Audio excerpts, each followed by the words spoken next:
Well, thank you very much for inviting me. And I really want to also thank you for initiating this poll because it really created a very good database that allows further deep analysis beyond just this event. I have a few points to make. First of all, even though Asians have surpassed the Hispanics as the largest group of new immigrants in the United States, many of them opted to become residents but not citizens, mainly probably due to, for example, China, Japan, Korea would not allow dual citizenship. So in this sense, I think the mobilization of Asian voters must have two fronts, not only getting Asian American citizens to vote, but also encouraging citizenship. Considering about a third of Asian Americans live in California and 14% of them reside in Los Angeles, both parties have a lot of ground to gain here.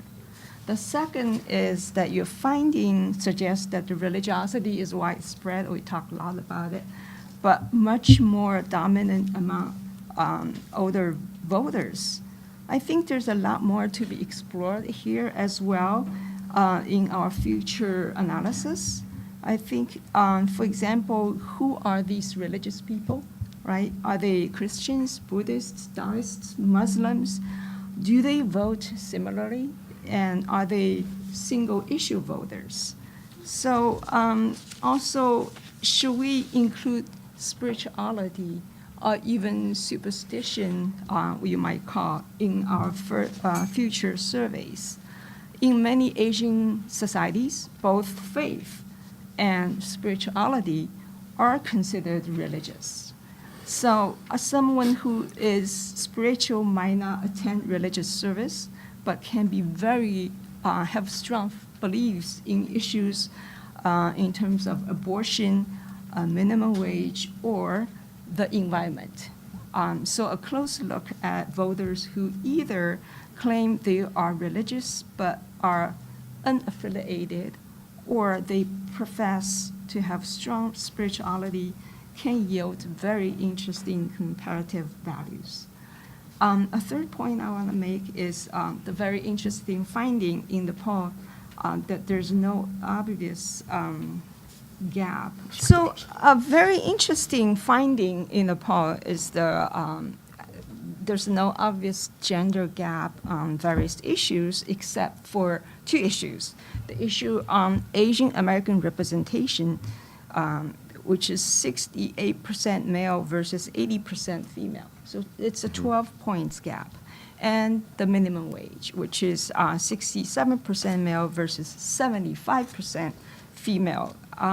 So apart from these two issues, however, men's support for liberal issues overall was about 4 points higher than that of women.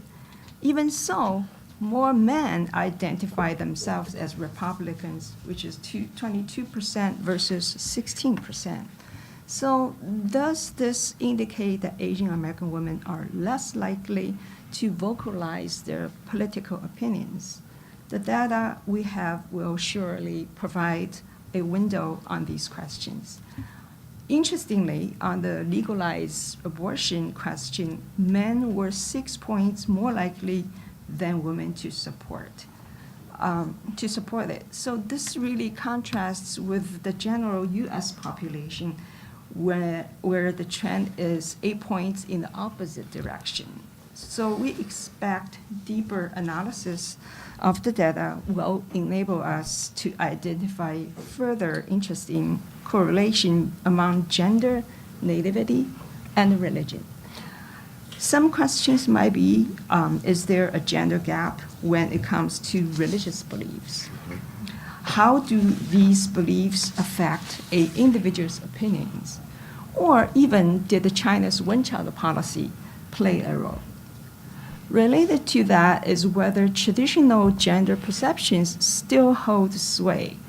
Will Judy Chu's leadership in the United States and the election of female presidents in Taiwan and Korea, for example, make a difference? How will these be factored into even the current presidential election cycle in this country. So these are my thoughts. Thank you. I'd just like to ask you a follow-up question, which is, candidates reaching out to women voters of all groups in a year where there's a female nominee for president are making a lot of assumptions about the women in those groups that may not be correct. So it sounds like what you're saying is people better tread carefully and learn more, and we need to dig more deeply and find out, is there a gender gap among the young but not the old? Is it on certain issues? I mean, this could really affect how they address women, Asian Americans, right? Yes, certainly. Especially, I think, nativity and religion are very important.